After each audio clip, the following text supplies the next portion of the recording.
ಸ್ನೇಹಿತರೆ, ಎಲ್ಲರಿಗೂ ನಮಸ್ಕಾರ. ನಾನು ನಿಮ್ಮ ಗೌರೀಶಾರಾಧ್ಯ. ಶ್ರೀ ಗುರುದತ್ತ ತತ್ವ ಯೂಟ್ಯೂಬ್ ಚಾನಲ್ಗೆ ತಮ್ಮೆಲ್ಲರ ಆತ್ಮೀಯರ ಸ್ವಾಗತ. ಸ್ನೇಹಿತರೆ, ಇವತ್ತಿನ ಸಂಚಿಕೆಯಲ್ಲಿ ನಾನು ವಿಶೇಷವಾಗಿ ತಮ್ಮಗಳಿಗೆ ವಿಜಯದಶಮಿ ಪೂಜಾ ಆಚರಣೆ ಬಗ್ಗೆ ನಾನು ನಿಮಗೆ ತಿಳಿಸ್ಕೊಡ್ತಾ ಇದ್ದೀನಿ. ಸ್ನೇಹಿತರೆ, ಈ ಒಂದು ನವರಾತ್ರಿಯ ಸಮಯದಲ್ಲಿ ನಾವು ಈ 9 ದಿನದ ಆಚರಣೆಗಳೇನಿರುತ್ತೆ ಅಂದ್ರೆ ನವದುರ್ಗಿಯರಿಗೆ ಸಂಬಂಧಪಟ್ಟಂತೆ ನಾವು ಒಂದು ಪೂಜಾ ವಿಧಾನಗಳನ್ನ ಅಂದ್ರೆ ಪೂಜಾ ಆಚರಣೆಗಳನ್ನ ನಾವು ಮಾಡ್ತಾ ಹೋಗ್ತೀವಿ. ಕೆಲವು ಸಲ ಏನಾಗ್ತದೆ ಅಂತ ಹೇಳಿದ್ರೆ ಈ ಒಂದು ನಮ್ಮ ಒಂದು ಕೆಲಸದ ಒತ್ತಡಗಳು, ಇವತ್ತಿನ ಒಂದು ಬಿಸಿ ಶೆಡ್ಯೂಲ್ನಿಂದ ಒಂದು ತಾಯಿಯ ಒಂದು ಆರಾಧನೆ ಮಾಡೋಕ್ಕೆ ನಮಗೆ ಆಗದೆ ಇರಬಹುದು. ಇಂಥ ಒಂದು ಸಮಯದಲ್ಲಿ ನಾವು ವಿಜಯದಶಮಿ ದಿನ ಯಾವ ರೀತಿ ಒಂದು ಪೂಜಾ ಆಚರಣೆಯನ್ನ ಮಾಡಿ ನಾವು ತಾಯಿಯ ಅನುಗ್ರಹ ಮತ್ತು ಆಶೀರ್ವಾದ ಪಡ್ಕೋಬಹುದು ಅನ್ನೋದ್ರ ಬಗ್ಗೆ ಕೂಡ ನಾನು ನನ್ನ ಇವತ್ತಿನ ಒಂದು ಸಂಚಿಕೆಯಲ್ಲಿ ನಾನು ತಿಳಿಸ್ಕೊಡ್ತಾ ಇದ್ದೀನಿ.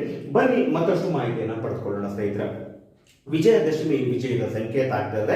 ಈ ಒಂದು ದಿನದಲ್ಲಿ ಪ್ರಥಮವಾಗಿ ನಾವು ಒಂದು ದುರ್ಗಾ ನಮಸ್ಕಾರ ಪೂಜೆಯನ್ನ ಮಾಡಬೇಕು.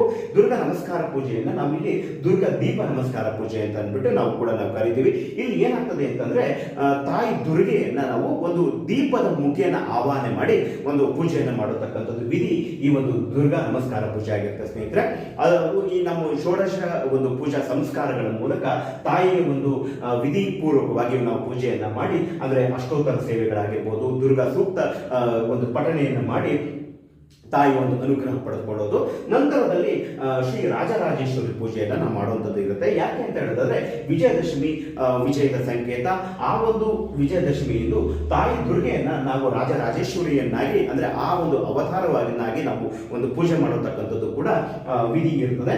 ಇಲ್ಲಿ ರಾಜರಾಜೇಶ್ವರಿಗೆ ಸಂಬಂಧಪಟ್ಟತಕ್ಕಂಥ ಸ್ತೋತ್ರ ಪಠಣೆ ಆಗಿರ್ಬೋದು, ಮಂತ್ರಗಳಾಗಿರ್ಬೋದು, ಅಷ್ಟೋತ್ತರಗಳ ಸೇವೆ ಮೂಲಕ ಒಂದು ತಾಯಿ ರಾಜರಾಜೇಶ್ವರಿಯಿಂದ ಪೂಜೆ ಮತ್ತು ಅನುಗ್ರಹವನ್ನ ಪಡೆದುಕೊಳ್ಳೋಕ್ಕಾಗಿ ಒಂದು ವಿಧಿವತ್ತಾಗಿ ಪೂಜೆ ಮಾಡುವಂಥದ್ದು ಇರುತ್ತೆ. ನಂತರದಲ್ಲಿ ಸ್ನೇಹಿತರೆ, ಅವತ್ತು ವಿಶೇಷವಾಗಿ ಲಲಿತ ಸಹಸ್ರನಾಮ ಪಠಣೆಯನ್ನು ಮಾಡಿದ್ರೆ ಬಹಳಷ್ಟು ಒಳಿತನ್ನು ನಾವು ಕಾಣಬಹುದು.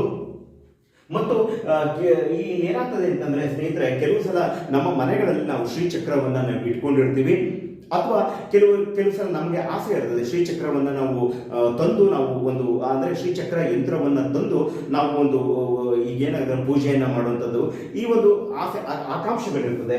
ಅಂಥ ಒಂದು ಸಂದರ್ಭದಲ್ಲಿ ನಾವು ಶ್ರೀಚಕ್ರವನ್ನು ನಾವು ಪಡೆದುಕೊಂಡು ಒಂದು ಹೇಗೆ ಅಂತ ಹೇಳಿದ್ರೆ ವಿಧಿಪೂರ್ವಕವಾಗಿ ಆರಾಧನೆಯನ್ನ ನಾವು ವಿಜಯದಶಮಿ ಪೂಜೆ ಒಂದು ದಿನದಂದು ನಾವು ಮಾಡಬಹುದು. ಮತ್ತು ಬಹಳಷ್ಟು ವಿಶೇಷವಾಗಿರುವಂಥದ್ದು ಯಾವುದು ಅಂತ ಹೇಳಿದ್ರೆ ಶಮಿ ವೃಕ್ಷ ಪೂಜೆ ಆಗಿರ್ತದೆ. ಸ್ನೇಹಿತರೆ, ಆ ಒಂದು ದಿನದಲ್ಲಿ ನಾವು ಏನಾಗ್ತದೆ ಶಮಿ ಅಥವಾ ನಾವು ಬನ್ನಿ ಮರ ಅಥವಾ ಶಮಿ ವೃಕ್ಷ ಏನಿದೆ ಇದನ್ನ ನಾವು ಪೂಜೆ ಮಾಡುವಂಥದ್ದು ಕೂಡ ಈ ಒಂದು ವಿಜಯದಶಮಿ ದಿನ ಇವೆಲ್ಲವೂ ಕೂಡ ಒಂದು ಪೂಜಾ ಕ್ರಮಗಳಾಗಿರ್ತದೆ. ಸ್ನೇಹಿತರೆ, ಅಂದ್ರೆ ಆ ಒಂದು ವಿಜಯದಶಮಿ ದಿನ ನಾವು ಈ ರೀತಿಯಲ್ಲಿ ಅಂದ್ರೆ ಈ ಒಂದು ವಿಧಿಪೂರ್ವಕವಾಗಿ ನಾವು ಪೂಜೆ ಮಾಡಿದಲ್ಲಿ ಖಂಡಿತವಾಗಿ ನಾವು ತಾಯಿಯ ಒಂದು ಅನುಗ್ರಹ ಒಂದು ಆಶೀರ್ವಾದವನ್ನ ನಾವು ಖಂಡಿತವಾಗಿ ಪಡೆದುಕೊಳ್ಳಬಹುದು.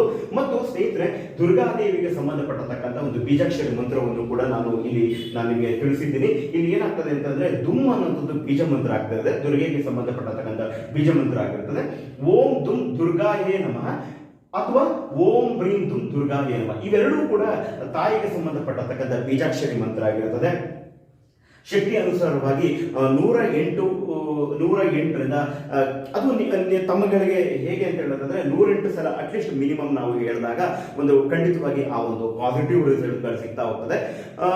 ಮ್ಯಾಕ್ಸಿಮಮ್ ಹೇಗೆ ಅಂತ ಹೇಳಿದ್ರೆ ನಮ್ಮ ಶಕ್ತಿ ಅನುಸಾರವಾಗಿ 1008 ಸಲ ಹೇಳುವಂಥದ್ದು ಹೆಚ್ಚಿನ ಒಂದು ಫಲಗಳನ್ನು ನೀಡ್ತದೆ. ಸ್ನೇಹಿತರೆ, ಮತ್ತು ಈ ರೀತಿಯಾಗಿ ನಾನು ಏನು ತಿಳಿಸಿದ್ದೀನಿ ದುರ್ಗಾ ನಮಸ್ಕಾರ ಪೂಜೆಯಿಂದಾಗಿ ಇಲ್ಲಿಂದ ನೀವು ಶುರು ಮಾಡಿ ಶಮಿ ವೃಕ್ಷ ಪೂಜೆ ಒಂದು ಮುಖಾಂತರದಲ್ಲಿ ಅಂದ್ರೆ ಬೇರೆ ಬೇರೆ ಯಾವ ಒಂದು ರಾಜರಾಜೇಶ್ವರಿ ಪೂಜೆ ಆಗಿರ್ಬೋದು, ಲಲಿತ ಸಹಸ್ರನಾಮ ಪಠಣೆ ಆಗಿರ್ಬೋದು, ಶ್ರೀಚಕ್ರ ಆರಾಧನೆ ಮಾಡುವಂತಕ್ಕಂಥದ್ದು ಈ ರೀತಿ ಒಂದು ಕ್ರಮಬದ್ಧವಾಗಿ ನಾವು ಒಂದು ವಿಜಯದಶಮಿ ದಿನ ಒಂದು ಮಾಡಿ ಖಂಡಿತವಾಗಿ ಒಂದು ತಾಯಿ ಅನುಗ್ರಹ ಆಶೀರ್ವಾದ ಪಡೆದುಕೊಳ್ಬಹುದು ಅನ್ನತಕ್ಕಂಥ ಒಂದು ಮಾಹಿತಿಯನ್ನು ನೀಡಿ ನನ್ನ ಈ ಒಂದು ಮಾಹಿತಿ ತಮ್ಮೆಲ್ಲರೂ ಕೂಡ ಉಪಯೋಗ ಆಗಿದೆ ಅನ್ನತಕ್ಕಂಥ ಒಂದು ಹೇಗೆ ಅಂತ ಹೇಳಿದ್ರೆ ಮನಸ್ಸಿನಲ್ಲಿ ಆ ಒಂದು ಆಲೋಚನೆಯಿಂದಾಗಿ ನನ್ನ ಈ ಒಂದು ಎಪಿಸೋಡನ್ನು ನಾನು ಇಲ್ಲಿಗೆ ಕನ್ಕ್ಲೂಡ್ ಮಾಡ್ತಾ ಇದ್ದೀನಿ. ಸ್ನೇಹಿತರೆ, ತಮ್ಮೆಲ್ಲರಿಗೂ ಕೂಡ ಒಂದು ಭಗವಂತನ ಅನುಗ್ರಹ ಆಶೀರ್ವಾದಗಳು ಎಲ್ಲರಿಗೂ ಕೂಡ ಸಿಗಲಿ.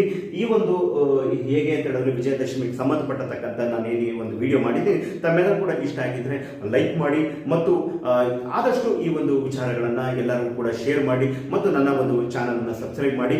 ನನ್ನ ಒಂದು ಈ ಒಂದು ವಿಡಿಯೋ ಚಾನಲ್ ತಮ್ಮಗಳಿಗೆ ಆಧ್ಯಾತ್ಮಿಕ, ಧಾರ್ಮಿಕ ಮತ್ತು ಜ್ಯೋತಿಷಕ್ಕೆ ಸಂಬಂಧಪಟ್ಟತಕ್ಕಂಥ ವಿಚಾರಗಳನ್ನು ತಿಳಿಸ್ತಾ ಇದ್ದೀನಿ. ಈ ಒಂದು ವಿಚಾರಗಳನ್ನ ಮುಖೇನ ನನ್ನ ಈ ಒಂದು ಎಪಿಸೋಡ್ ಅನ್ನು ಇಲ್ಲಿ ಮುಗಿಸ್ತಾ ಇದೆ. ತಮ್ಮೆಲ್ಲರೂ ಕೂಡ ಒಳ್ಳೆಯದಾಗಲಿ. ಸರ್ವೇ ಜನ ಸುಖಿನೋ ಭವಂತು.